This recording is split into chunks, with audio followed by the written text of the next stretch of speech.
Vamos falar um pouco sobre cultura organizacional. Por que é tão importante esse assunto, colocado aqui no primeiro capítulo, que é um capítulo de alinhamentos de princípios e conceitos? É porque na cultura da sua empresa é que você vai descobrir quais são as estratégias e como você vai lidar, né, com os indicadores ESG. E cultura nada mais é do que comportamento. É simples assim. Uma empresa, aliás, não é só a empresa, nós também, seres humanos, pessoas, nós não somos o que falamos, nós somos o que fazemos.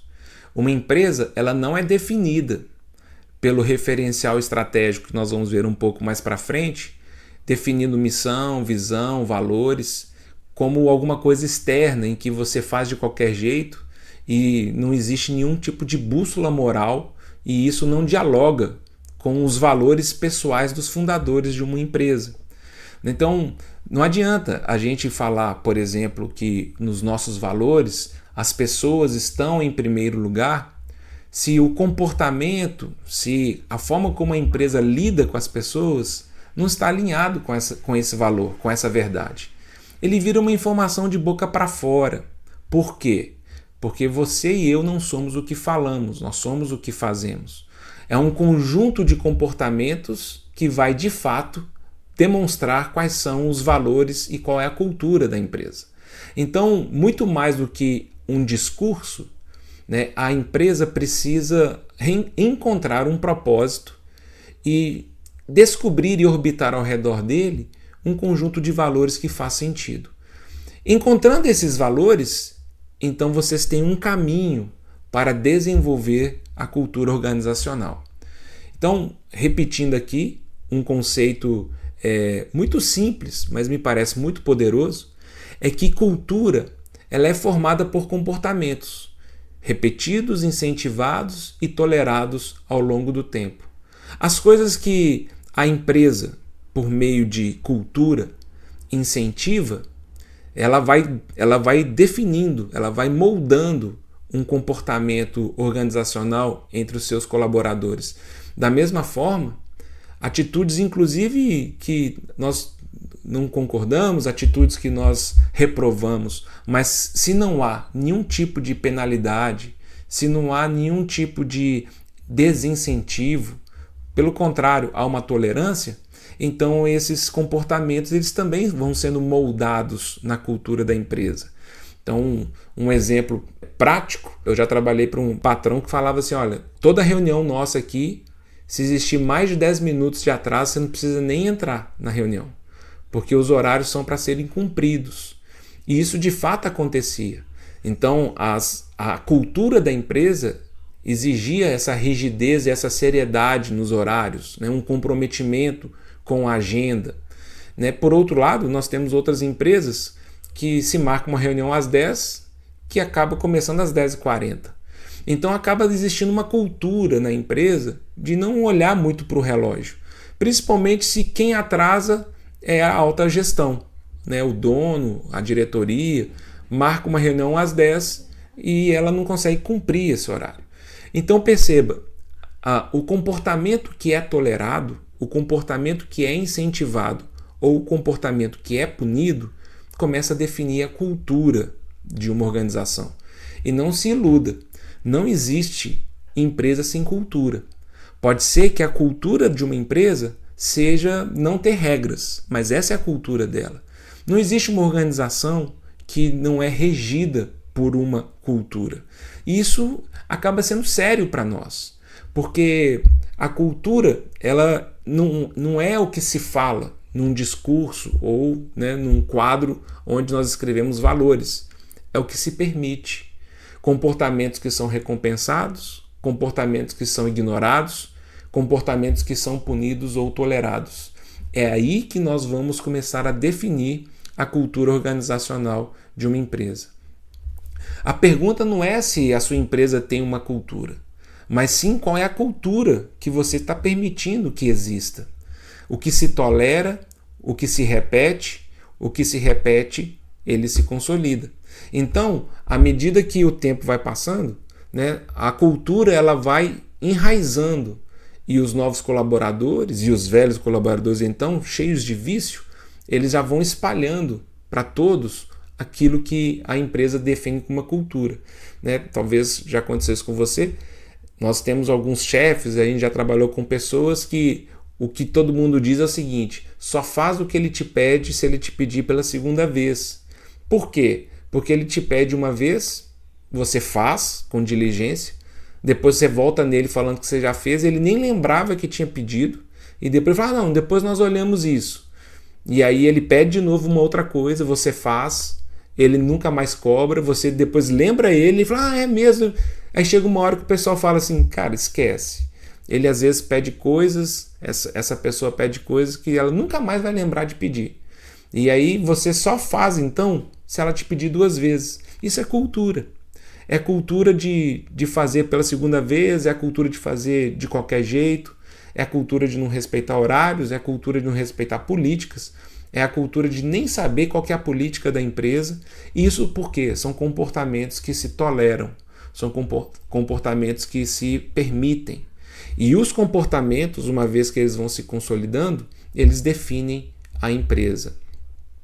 Não sei se você já ouviu essa expressão, né, uma expressão muito famosa, né, de Peter Drucker, né, um dos gurus da administração, da gestão moderna, ali dos anos 1950. Né, Peter Drucker tem uma frase famosa, que ele falava, qualquer estratégia, né, a cultura come qualquer estratégia no café da manhã. O que significa isso? O que significa que a cultura come qualquer estratégia no café da manhã? Significa que não adianta nada nós contratarmos consultores, buscarmos as melhores referências de planejamento, né, técnico ou qualquer outra coisa, fazermos um desenvolvimento de uma estratégia perfeita se a cultura não está alinhada com a estratégia. Não vai existir, não vai acontecer. Simplesmente por quê? Porque na hora que a gente for tentar implementar essa estratégia, a cultura vai destruir a estratégia. Então é muito importante nós entendermos qual que é a cultura da empresa. Né? Então, já aconteceu, né? É tão fácil acontecer isso em empresas, né? Quando se estabelece uma regra, uma lei, uma exigência, e principalmente pessoas, né, os autocaciques, né, a autogestão, ou pessoas que se acham intocáveis, começam a quebrar a regra. Isso gera um efeito cascata, porque ela vai legitimando que outras pessoas também quebrem, né, as regras que foram estabelecidas pela própria empresa. Então, essa é uma das lições muito importantes quando nós escrevemos uma estratégia. Quando vocês forem pensar nos indicadores de ESG, no planejamento das coisas que vocês querem trabalhar, visando uma sustentabilidade da empresa, é muito importante vocês compreenderem quais são as políticas, quais são os valores reais e qual é a cultura da empresa que vocês estão inseridos. Caso contrário, essa estratégia com pouco tempo vai virar um papel em cima da mesa e ela vai ser então de novo destruída aí pela cultura organizacional da empresa. É importante dizer que os comportamentos influenciam. Nós às vezes achamos que isso não traz um impacto né, no dia a dia, mas é uma ilusão, porque se a cultura for tóxica, se a cultura for uma cultura antiprodutiva, se é uma cultura que não visa, né, os stakeholders, né, as partes interessadas, isso afeta a experiência do cliente, isso afeta o engajamento da equipe, a capacidade de inovar, a velocidade de adaptação, isso afeta a nossa reputação com o mercado e isso afeta os nossos resultados financeiros. Sabe por quê? Porque a cultura molda o comportamento coletivo, mas é o comportamento coletivo que molda os resultados da organização. Então, uma cultura que é leniente, né, que ela é passiva, que ela é permissiva em termos de produtividade, ela vai gerando um comportamento coletivo que é também permissivo, leniente, negligente nas suas responsabilidades. E é claro que isso vai afetar os resultados da organização.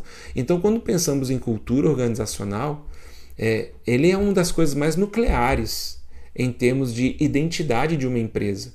E é entendendo aquilo que é inegociável, entendendo aquilo que nós não abrimos mão, entendendo as coisas que nós desejamos trabalhar como valores e que de fato serão, para qualquer pessoa que trabalhe, qualquer pessoa que chega para trabalhar, ali vocês também têm que criar esses parâmetros que buscam os melhores resultados operacionais, né, da organização.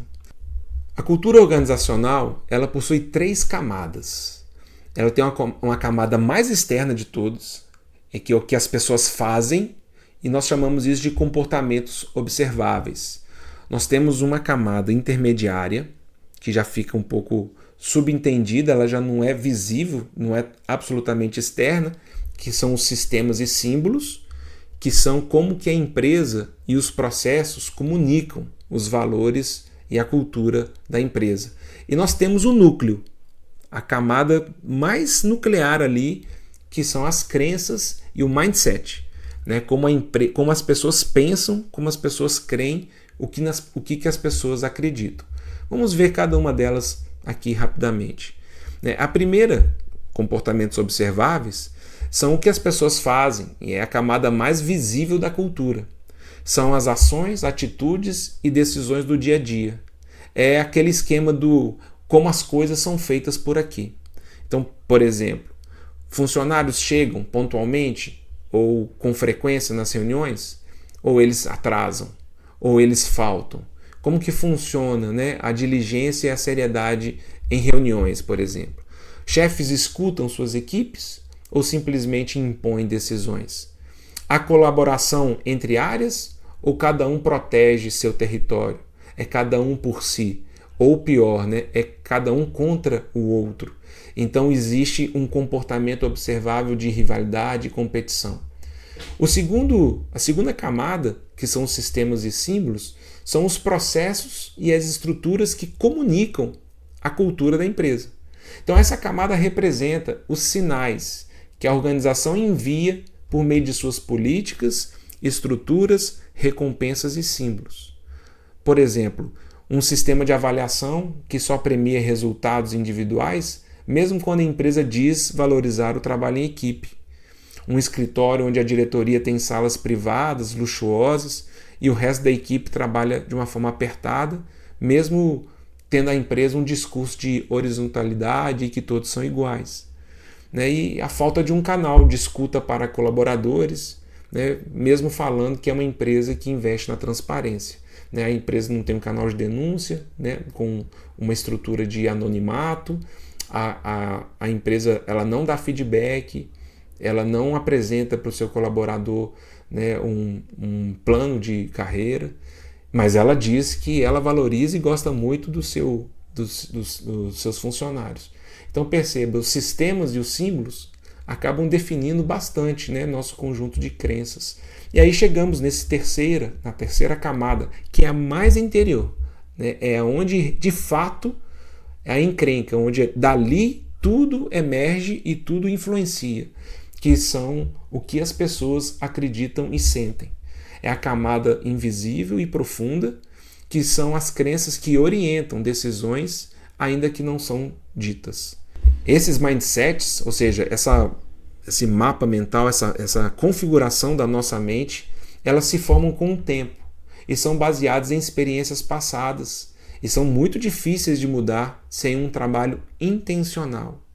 Então, por exemplo, esses conceitos, essas noções que aqui quem erra é punido, não vale a pena sugerir ideias porque ninguém escuta, promoções só acontecem aqui por politicagem, aqui falar a verdade ele pode me prejudicar. E essas coisas, então, como a gente acabou de ver aqui, cultura é uma das coisas mais difíceis de mudar. Mas é muito importante que a gente saiba disso, que cultura se muda. Então, como nós podemos transformar a cultura? É desconstruindo justamente nessas 3 camadas as coisas que nós julgamos que precisam ser reconfiguradas. Então, traduzir valores em comportamentos observáveis, número 1. O que significa isso? Significa que aquilo que é importante para a empresa, em termos de valores, então, por exemplo, nós toleramos racismo, nós toleramos homofobia, nós toleramos bullying, sim ou não? Se a resposta for nós não toleramos, então nós precisamos criar políticas e mecanismos para que esses comportamentos eles sejam intoleráveis, né, punidos. E ao punir esses comportamentos, né, e as pessoas observarem isso, os comportamentos começam a mudar. Não há nada mais didático, né, para qualquer homem, qualquer pessoa aprender do que o exemplo. Né? A segunda forma de a gente transformar a cultura é reforçando comportamentos desejados. Então nós recompensamos, e não só quando falamos recompensamos, nós recompensamos com dinheiro ou com bônus, nós recompensamos com elogios, nós recompensamos com reconhecimento, os comportamentos que vão em direção aos valores que nós desejamos que a empresa tenha. Terceiro, nós agirmos com coerência diante dos desvios. Integridade, né, coerência no discurso e na prática é fundamental, né, para uma empresa e para qualquer relacionamento. Não existe nada mais nefasto para um relacionamento saudável do que uma pessoa que fala uma coisa e faz outra. Porque ela quebra a confiança e essa incoerência não nos dá uma sustentabilidade de uma relação saudável para o futuro. É importante saber que a cultura pode e deve ser gerida. A cultura organizacional não é um mistério incontrolável. Ela pode ser diagnosticada, desenhada, comunicada, medida e gerida, como qualquer outro ativo estratégico. Então, às vezes você pode usar seu RH, né, a diretoria de pessoas, né, para pensar formulários e pesquisas de ambiente organizacional, para diagnosticar, para entender onde estão as fragilidades, né, e desenhar e comunicar, né, as medidas e o futuro dos novos valores que nós estamos trabalhando. Queria terminar essa aula dando o exemplo aqui da Microsoft. Né? Temos muitos exemplos, muitos cases bem legais, né, da área de transformação cultural, e eu queria mencionar esse, que ele é muito famoso, né, quando Satya Nadella se tornou o CEO da Microsoft em 2014. Então, quando ele assumiu a Microsoft, ele entrou num contexto e num cenário que ele percebeu que estava muito tóxico. Né? Era um ambiente de muita inércia, muita lentidão, e a Microsoft vinha perdendo relevância, né, frente a rivais como a Apple, Google e a Amazon. O Windows 8 tinha sido um fracasso completo de mercado. A divisão de mobile falhou com o Windows Phone. O Bing não conseguiu emplacar e perdia feio para o Google. E o Office ainda era forte, só que ele era muito preso a um modelo de licenciamento ultrapassado. E o Nadella foi chamado então, né, Bill Gates e sua turma, chamaram o Nadella para tentar fazer um novo rumo para a Microsoft. E é interessante porque ele constatou, muito mais do que os produtos, ele começou a olhar para as pessoas e para a cultura. E ele percebeu, né, que a Microsoft tinha uma cultura extremamente competitiva internamente. A política da Microsoft permitia isso. Então os departamentos competiam entre si por recursos, por reconhecimento e por protagonismo. Havia os silos e a rivalidade entre equipes, e o sistema de avaliação era de stack ranking. Sempre alguém era mal avaliado, mesmo que todos fossem bons. Isso gerava medo e desengajamento. O que é o stack ranking? Isso aí até é um modelo gerencial muito, muito polêmico, que Alfred Sloan, quando foi CEO da GE, General Electric, tinha também estabelecido isso. Isso lá no século passado ainda. Mas é muito polêmico. Por quê? Porque essa política de gestão de pessoas, ela falava que não importa o nível, a qualidade da entrega, você precisaria pegar a sua equipe, botar 20% dela como ótimos profissionais, 70% seriam os medianos e 10% seriam a parte da sua equipe que você estaria disposta a jogar fora, né, a eliminar. Então, é como ele constatou, esse tipo de política faz com que, mesmo que todos sejam muito bons, alguém teria que ficar nessa camada, nessa faixa dos descartáveis, né? Os 10% que nós podemos jogar fora. E isso gerou todo esse clima organizacional na Microsoft. Então, uma das primeiras ações que Nadella fez como CEO foi acabar com esse modelo de avaliação da equipe. No lugar disso, ele implementou um modelo de avaliação baseado em desenvolvimento contínuo, feedback construtivo, uma avaliação 360 graus e uma valorização do comportamento colaborativo. O que ele começou a fazer? Ele começou a incentivar um outro tipo de comportamento. E esse outro tipo de comportamento ele é incentivado através de bônus, reconhecimento, promoções. Então, a cultura da Microsoft começou a mudar. Ele começou a investir num ambiente mais saudável para que todos trabalhassem melhor. Então, os resultados vieram muito rapidamente. Então, ele quadriplicou em menos de 10 anos o valor de mercado da Microsoft. Ela voltou a ser, né, uma empresa reconhecida globalmente, inclusive, né, deve ser sempre entre as 3 maiores empresas do mundo. Inclusive, ela foi agora reconhecida, né, no viés de inovação, né, acompanhando as Big Techs aí. E a cultura ela foi transformada por uma cultura mais saudável com a transformação digital. Ele tem uma frase muito legal, né, que ele fala: não é possível construir uma cultura de colaboração e inovação quando as pessoas competem para não serem as piores da sala. Veja bem, é claro que eles repensaram e melhoraram produtos, eles repensaram e melhoraram processos, mas fundamentalmente o que esse presidente fez foi avaliar a cultura da empresa, perceber se essa cultura era uma cultura que incentivava os bons resultados ou não, e começou a trabalhar na alteração da cultura. Cultura é comportamento. E ao mudar o comportamento, ele fez com que a Microsoft trabalhasse de uma forma muito mais poderosa e lucrativa. Então, vamos lembrar, concluindo esse momento, cultura é o somatório dos comportamentos que a empresa estimula, permite e repete. Cultura é o que guia quando não há manual. Cultura é o que você faz quando o gerente nenhum está vendo. Então, é o que se diz. Quando alguém fala, quando alguém entra, um novo funcionário, né, um fornecedor, um cliente, quando ele vê o movimento, e tomara que seja um impacto positivo e um movimento benéfico dentro da empresa, e pergunta por que as coisas são feitas assim, então qualquer funcionário que está envolvido e imerso numa cultura positiva, numa cultura organizacional saudável, possa falar assim: uai, mas a gente aqui é assim, aqui nós fazemos dessa forma.